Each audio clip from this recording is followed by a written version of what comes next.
So, welcome to Don't Trust This Man. Hope everybody had a good Thanksgiving, or whatever it may be for you. So, I thought about waiting on this till after the holidays, but as I mentioned in a prior recording, I think, I want there to be some integrity to what we do. And I mentioned before Thanksgiving that I would jump into some suggested topics after Thanksgiving, so I'm going to go ahead and do that.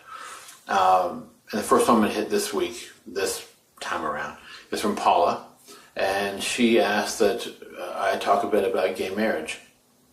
And I've really thought a lot about what I wanted to say, because so much has already been said in the media, here in America, in the church, on Capitol Hill, legislation. There's so much I could talk for hours about issues that are theological and political and socio-political and all those things.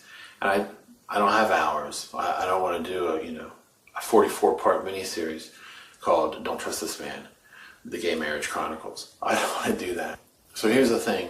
I'm going to lose some of you here and I'll lose some more of you in a little bit. Here's the thing. I have this belief, this sort of internal belief, that even if there's just one person who happens to see this and hear this, I'm willing to do it for that person.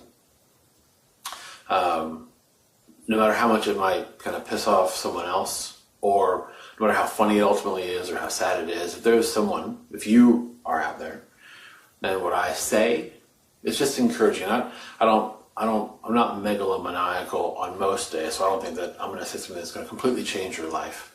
God forbid. But if I can just be that voice who says to you, like Wilson Phillips, hold on for one more day. And that's what I want to do. And that's what I'm going to do with this issue here, Paula, if you'll allow me. And since you're halfway around the world, you're going to have to. So, sure, on the surface, I think that gay marriage should be legal in America in every state.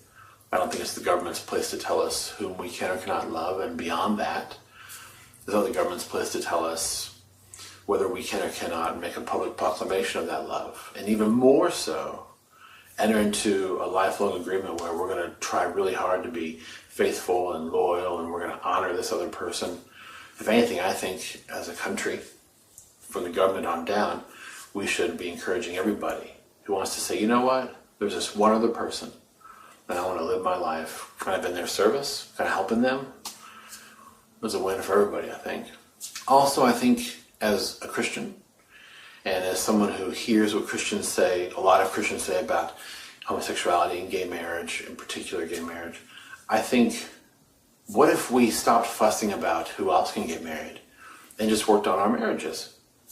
I think that. Whatever my opinion, whatever your opinion, what if you just endeavored for the next year to shut up about stuff and just be a better husband or a better wife? The last thing I want to say is this. I don't think Jesus is proud of us when we march on Washington, and when we sign petitions, and when we write letters to congressmen, and when we go on TV and talk about the weakening fabric of the American family. And I don't think we get points when we say real loud what we think is a sin and what isn't a sin.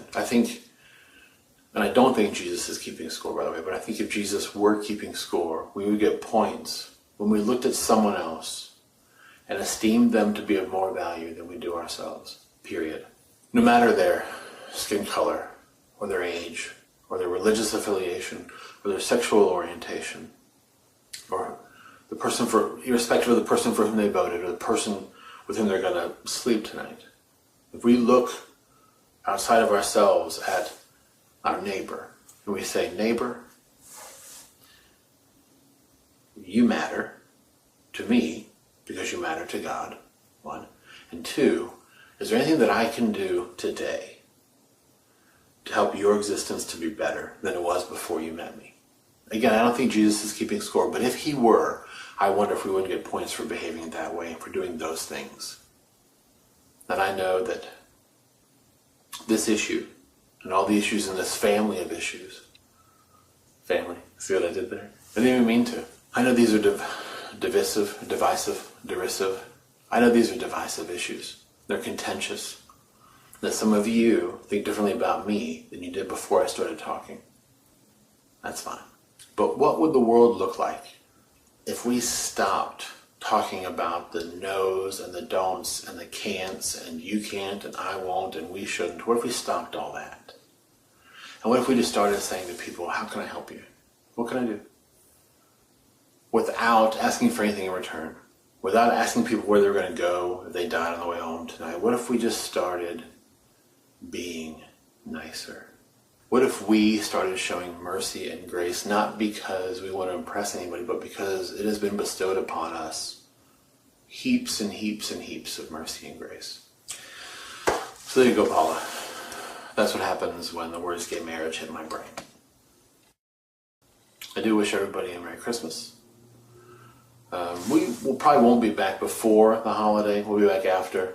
Maybe just a little greeting for the subscribers. We may not share this like everywhere. We might just put this up for the subscribers, and on our new Facebook page, we'll have Joe put up a little link to our Facebook page. And here's why. If you watch this and you're a subscriber and you think it's something that someone else should see or it's worth seeing, I invite you to share it. But if you don't, then don't share it. I'm just going to kind of do it that way. Social media can be really annoying. And I don't want to add to the clamor and to the noise, to the cacophony, as it were. But if you're seeing this and you think, you know what, I wouldn't mind it if I saw it, then by all means, please share it however you want. Be a wise steward of your social sharing. And until we are together again, be well.